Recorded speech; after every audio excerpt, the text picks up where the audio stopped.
Hey, hey, good morning, good morning. Another day in the jungle. The jungle, yes, the jungle, the political jungle. I wanted to tap into something this morning as I was watching my normal programs. Uh,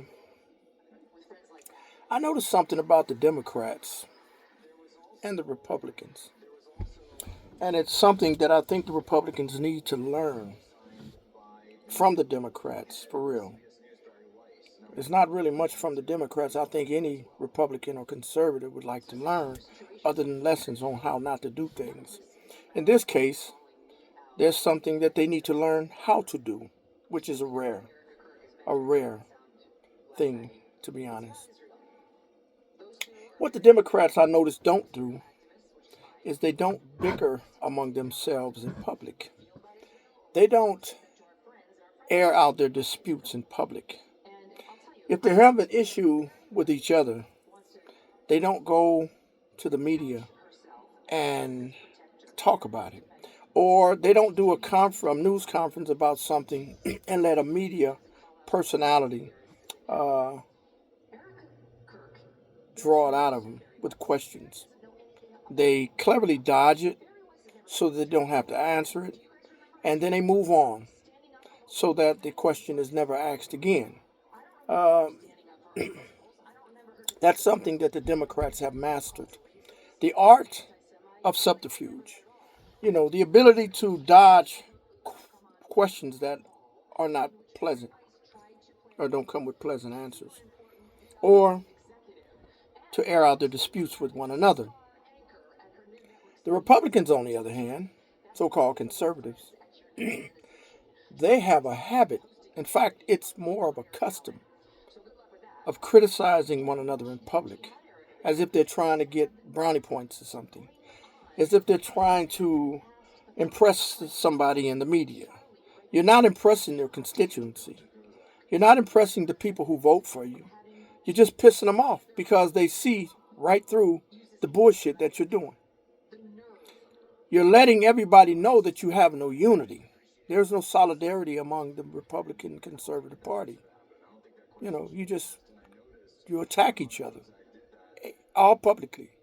They say, well, Trump does it. Yeah, Trump does it because he's trying to get the kind of unity among the Republican and conservative part of the party that he believes it needs. That's why he attacks them, and he's also attacking them to weed out, the politicians, the bureaucrats who are basically anti him and his agenda. Essentially, pro Democrat in a way, really pro Democrat. So my issue is Republicans slash conservatives airing out their problems with each other in public. Brownie points, perhaps, but you make yourselves look really bad when you do that shit. It's not good. The cohesiveness within the Democrat Party, the ability to avoid doing that, is what makes them so effective, right? That makes them effective in whatever the hell they do. Now, they were not effective at, destroying Trump.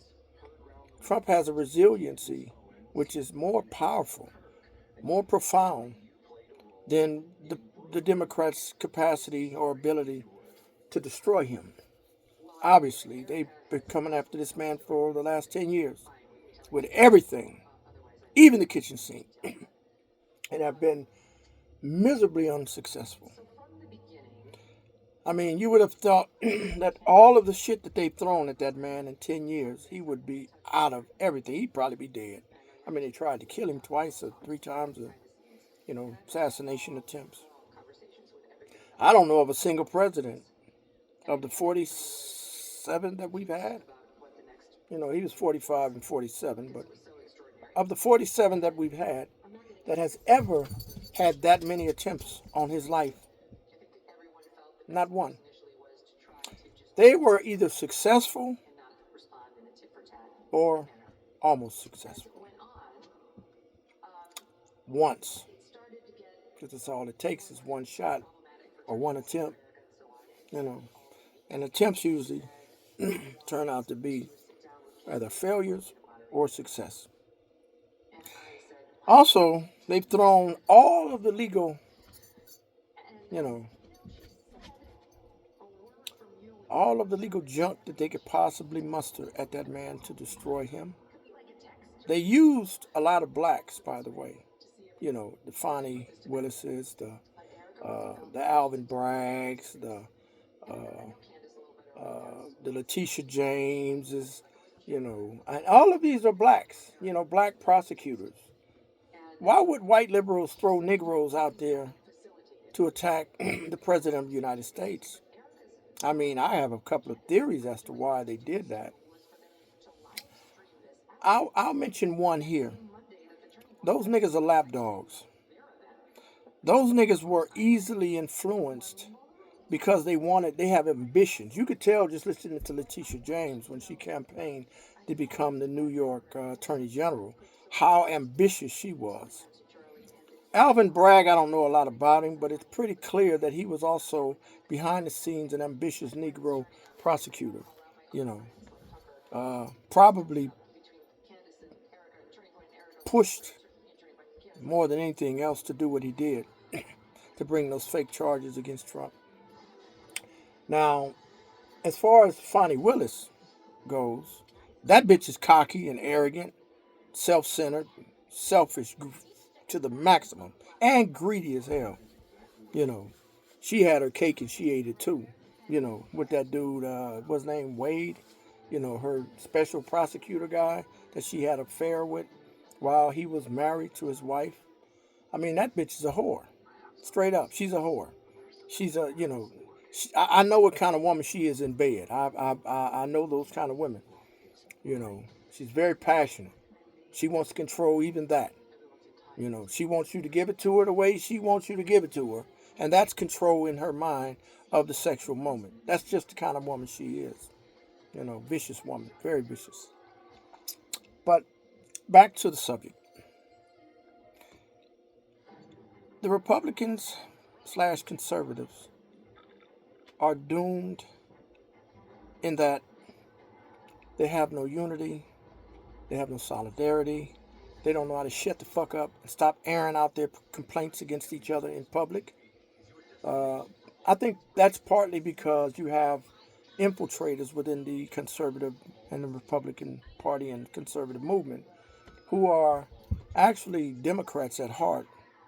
We call them rhinos, Republican in name only. You know, you call them what the hell you want. I think they're traitors. You know, they're straight up traitors. You know, that's you know that's the playbook of a traitor. You know, somebody who uh, you know helps another side in its attempt to undermine the safety and security of a country to which they pledged allegiance. Those are traitors. I mean, everything that the Democrats have been trying to do to this country ever since Obama was in office, from 2008 all the way up until Biden and Harris left, they were literally trying to destroy. If Trump didn't come in to intervene between Obama and Biden and Harris,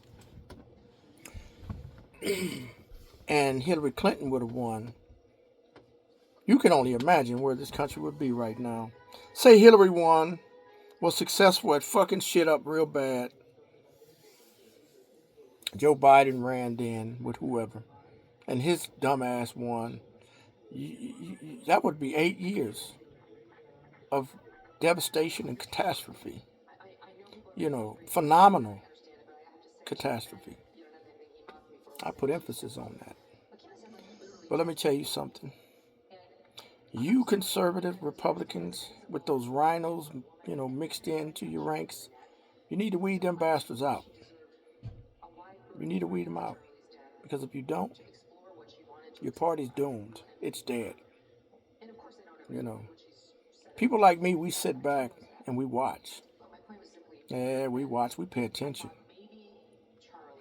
And as a so-called black American, you know, it's more crucial to me because, you know, most of my people most of them, not all of them, but most of them, have sided up with the Democrats, the very party that have done everything in its power to destroy black people. Everything to destroy black people. That is the mindset of a slave, that you would side up with people who are trying to destroy you. That is mental and emotional slavery. You know, back in the early 70s, there was a woman who sided up with uh, a domestic terrorist organization. Her name was Patty Hearst. The SLA was the organization, the Sudanese Liberation Army. I remember that. I'm old enough to remember that. I was a kid, but I remember it. It was all on the news. And let me tell you something. That woman was kidnapped by these people. Subsequently, she started, I guess, having sexual relations with one or more of the people in that organization. They convinced her somehow to believe that the United States was a corrupt nation, and that her white privilege as a daughter of a wealthy family, the Hearst family, which was a paper media mogul family. But she was convinced at the end of the day that those people were her saviors and her friends, and she started working hand in glove with them. Uh, started working hand in glove with them, in their efforts to uh, destroy the country. Although we know they weren't they weren't ever going to achieve that. They would never achieve that. They weren't big enough. They weren't had no resources. They were just a little terrorist group. You know, robbing banks and trying to accumulate funds to fund something bigger. But there was nothing bigger. There's nothing bigger in the United States that's going to overthrow the United States. It's not going to happen. The South tried it in the 1860s. You know, and look what happened to that. You know, the dustbin of history. That's where the Confederates are today. We still have some Confederate-minded white folks running around here. You know, uh, they don't. You know, they don't profess to be Confederates. It's not popular to do that, but they're Confederates nevertheless. And they're still the Democrat Party. That, by the way, was the Democrats, the Confederate Party. The Confederacy, the motherfuckers that tried to overthrow. They weren't trying to overthrow the U.S. government. They were simply trying to separate themselves from the U.S. government and create their own government. You know, and Lincoln stepped in and said, "To hell with that. You're either gonna come back to the Union, or we will fight you to the death, or fight you until you surrender and come back to the Union." And that's what happened. They beat them motherfuckers into submission. You know, and they regrouped. They re-strategized their plan on how to achieve uh, now what they couldn't achieve then. If you look at what the Democrats are doing to this country right now, it should be pretty obvious. They're trying to destroy it because they can't conquer it. They know they can't win in another one of those civil wars that they basically initiated back in the 1860s. You can't win, so fuck it. Let's just tear this motherfucker down. Let's tear it down at its moral fabric, right? Let's go after the moral fabric of America, and that will ultimately lead to its fall. Like so many other historically powerful nations, destroy the morality of a country, you know, and you effectively destroy the country. You effectively destroy the country. And that's where America's headed, if ever allowed if the Democrats are ever allowed to assume power again. That's what's going to happen, you know. You give them power again, they're going to continue with their agenda to morally corrupt the minds and hearts of the vulnerable. You know, the vulnerable aren't just the kids, but that's who they primarily go after. They're pedophiles too. You know, these are the Jeffrey Epsteins and the Harvey Weinsteins and the Bill Cosbys and people try to protect these people. They're entertainers.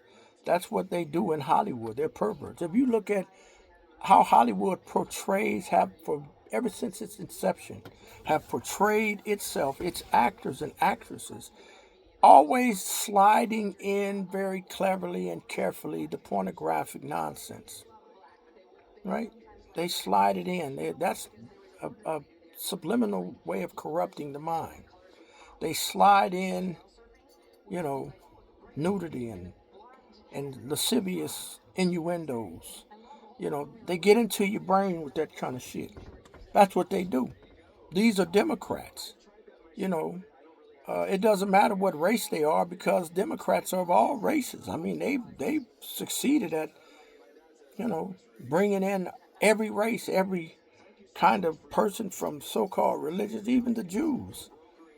You know, and I don't mean Orthodox Jews. I mean secular Jews. Harvey Weinstein and Jeffrey Epstein, and I can name a whole bunch more. Those were not devout Jews. Those individuals are secular. You know, they don't believe in God. They don't believe in God. They didn't believe in God, not doing what they were doing. You cannot believe in God doing what these individuals were doing to women and kids. Those are secular Jews. You can't blame the Jewish people for what these perverted clowns were doing. I'm not accusing the Jews of anything. I'm saying just like you have black Democrats who have betrayed their own people at the hands of white liberals, you know, puppeteers and the little puppets hanging off the strings. That's what Negroes are who work for white liberals. That's what, a lot of these secular Jews are. They're either the puppeteers pulling the strings or they're the puppets influencing, the entertainment that people are being amused by, you know. So that's the story of the day. That's the story of the day. You know, we have conservatives, Republicans going after each other in public, not knowing how to hold their water and wait until you get private and have your issue. But you got to run in front of a camera and tell everybody what issue. It's just like Marjorie Taylor Greene. Trump called her Marjorie Taylor Greene. I think that's an appropriate way to describe that woman. She you weren't meant for that cause in the first place. The way you just boned out. You just boned out and left, the party. You sold out. For what? Who threatened you? There must have been some kind of backdoor threats going on with this woman for her to just do what she did and sell Trump out. She was one of the most vociferous supporters of Trump and his America First agenda. What the fuck happened with this woman? That's what I'm saying. You got people like that. Somebody got in her ear. They offered her some money or they threatened her family and something happened for her to just switch up like that. For real. I watched her. She was devout, like a nun in a monastery. She was devout to that movement. So the question is, what happened with her? She ain't alone. There's a lot of them. Look at the people who were for many years surrounding Trump when he was a businessman. They just turned on him as soon as he became a politician. Who got in their ears? Who got in their ears? You got to understand this. you know, conservative Republicans or whatever getting out in public and airing out the issues that they have with other Republicans and conservatives. That's bullshit. Democrats don't do it. You know, they wait till they get behind closed doors. And the cold thing is they don't even have that many leakers to tell the public or the media, what's going on with them when it comes to their disagreements. They're so tight-lipped, with their disagreements. Hell, we hardly ever hear a whimper of what the hell is going on with that party. If we find something out, it's because they fucked up and slipped up and did something. One of them might have done something publicly that, forced an honest investigation into the origin of it, and that led to other things being exposed. Freedom of Information Act is a powerful tool when you really want to get to the bottom of certain things that are secret. You dig? So take that from the playbook of the Democrats. Keep your fucking mouth shut in public. Stop airing out your differences with each other. Go behind closed doors and stop the rhinos from leaking information to the fake news media. And you'll fare far better. Go sit down. Go sit down. You'll fare far better with your constituency. You'll win more elections because people will see loyalty. People don't like disloyalty. They don't like how you're being disloyal towards one another. That hurts people. I know because I'm one of those people. I hate disloyalty, And when I see the people that I vote for being disloyal towards one another, that becomes disheartening. That makes me say, damn, these son of a bitches, they have no scruples. They have no integrity. You would get out in public and you would talk about one of your colleagues like that. You would bring issues that you should keep behind closed doors. Fight it out back there, come out smiling. Make them think y'all just had a party and you just had a fucking fight. That's what the Democrats do. They go behind closed doors and duke it out. Come out of there with black eyes and swollen lips and smiling like a motherfucker. They got you thinking that they was back there having a rave or something. If they was fighting. But they got understanding though. With the swollen lips and the black eyes and all that shit, they come out with an understanding. A better one than you have. Conservative Republicans. You run around here trying to pretend like you holier than thou. Like you have to put stuff out there just to expose people who are... No, you don't. No, you don't. You want to, we work for God. Okay, well, let God work that out for you. We're on planet Earth. We're humans. We have our faults. We are erroneous as hell as human beings. Understand that. Quit acting like you godly, like you really godly, like you're up there with Jesus or something. You're just followers. And as followers, you have your flaws. Acknowledge them. Admit them. Live them. But don't become them. That's your problem. You're mine. You're delusional. You want to believe that you're holy like Jesus, and you're not.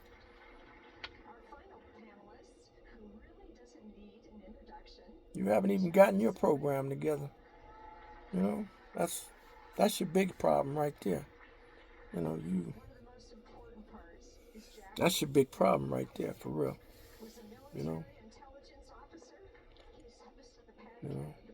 For real. And that's unfortunate because you think you're really that holy. This is why you do what you do. You feel compelled. You feel compelled to air these things out, to make people think that you're keeping it 100. Yet you're being righteous. You're fighting evil. You can't fight evil with one tool. Righteousness is not a good sword to fight evil with. It's one weapon in your arsenal. But if you use that as your sole source weapon, you will lose, because you're losing now. Because that's what you've been doing for many years, using that sole source weapon to fight evil. You want to defeat evil? You better get more weapons than that. You better get more weapons. Sometimes you got to, they say fight fire with fire. You don't have to lower yourself to their level. But goddamn it, stooping a little bit just to punch him in his balls, that might help the fight. You got to bob and you got to weave, man. That's also techniques in fighting. And if you think you're not in a fight, you've already lost. You are in a war with evil, and you have to fight it with everything you have. You have to get new tools, new weapons to defeat this evil.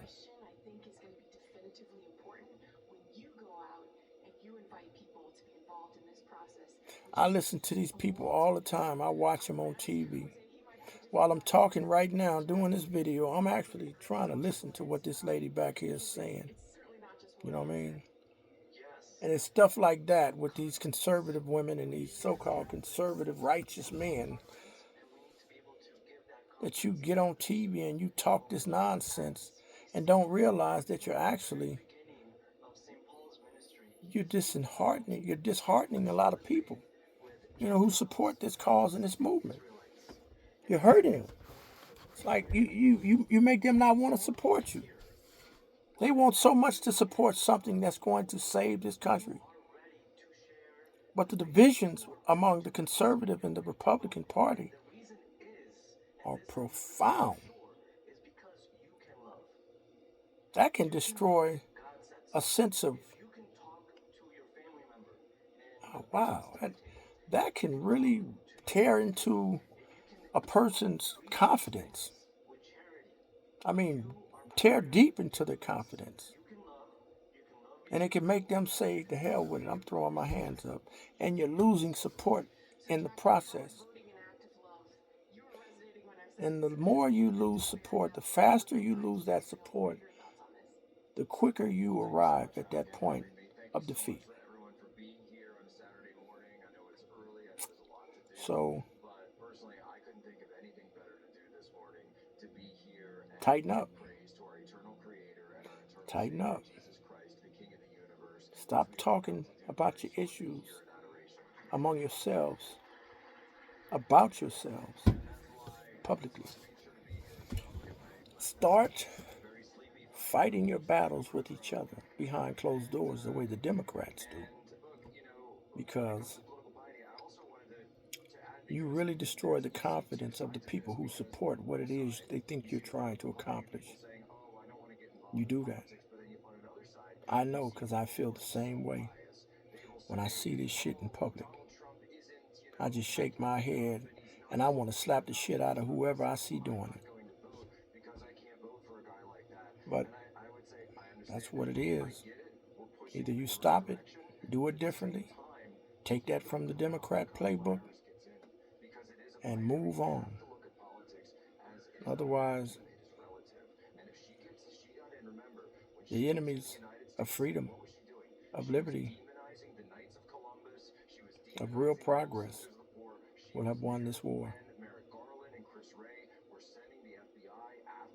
Good luck.